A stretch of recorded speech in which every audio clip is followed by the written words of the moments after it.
Hello and welcome back to the Rumbluffer's Sewing Room. Now, I've had some inquiries about different kinds of historical stitches, so I thought I'd put together this for you, which is more of a resource than anything else. Hopefully what I present for you will give you an idea of exactly what you should be aiming to achieve. So, having said that, let's have a look, shall we? The size of the stitches has been exaggerated so that you can get a better idea of the way that they're laid out.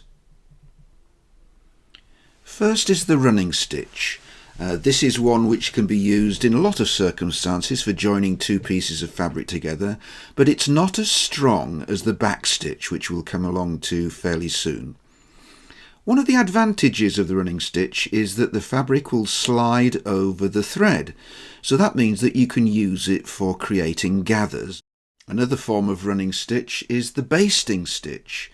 This is used normally with a slightly weaker cotton for you to hold two pieces together when you are making a muslin, or for when you're just holding two pieces of fabric together but don't want to have your thread all tangled up with pins as you're sewing through your final seam. It's easily removable once you've finished your seam. Next we come to the family of back stitches. Your stitches overlap so that effectively you're creating a lock stitch every time you sew. This means that this is a very strong stitch but is not suitable for making gathers. If there are gaps between the stitches, then that's called a half back stitch, and if the stitches all touch each other, that's a full back stitch. Next we come to varieties of whip stitch. This might also be called over sewing. It's a fast, rather rough and ready stitch, but which nonetheless is often used by seamstresses when they want to either edge some fabric or join two pieces quickly together when it's not going to show. The essential nature of a whip stitch is that it's a spiral. The hemming or felling stitch is useful for a fold and fold hem, or you could use it in a two-stage hem where you would sew one side of the seam, turn it over and then sew the other, giving you a very, very strong seam holding two pieces of material together.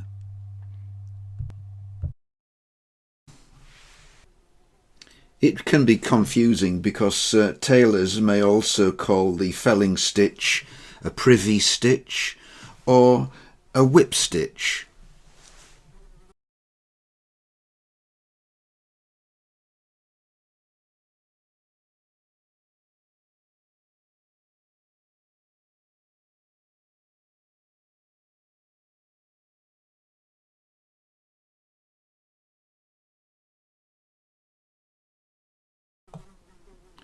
A more decorative form of the whip stitch is the blanket stitch, where the needle catches the loop of the previous stitch so that there is a continuous line of thread exactly along the edge of the material.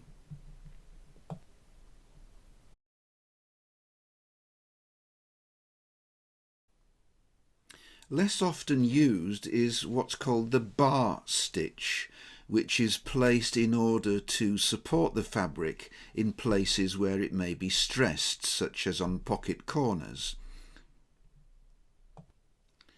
You can either have an unworked bar, which is just several whip stitches in the same position, or you can have a worked bar in which blanket stitch is then worked along the several stitches which have been put in the same position.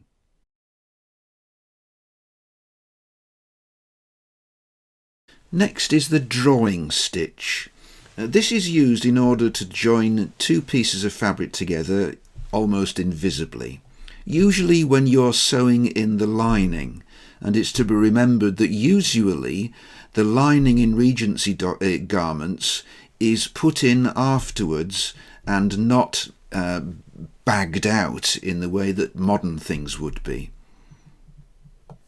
The seam allowances are folded back, and then the thread follows the crease on the seam allowance and crosses over from side to side so that effectively it is going along both edges, drawing them together.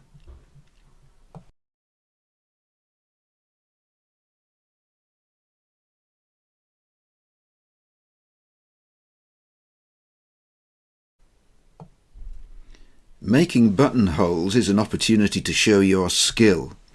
Once the hole is formed by cutting either with scissors or a chisel, you stitch around the edges in order to fix the threads together.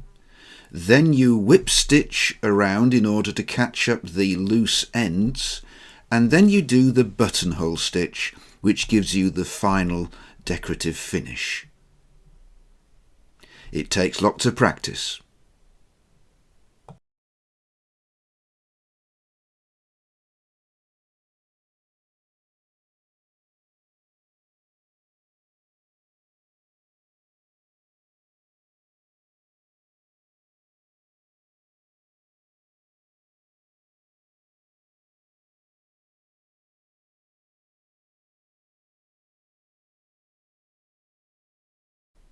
A classic technique for holding pieces of fabric together is the pad stitch.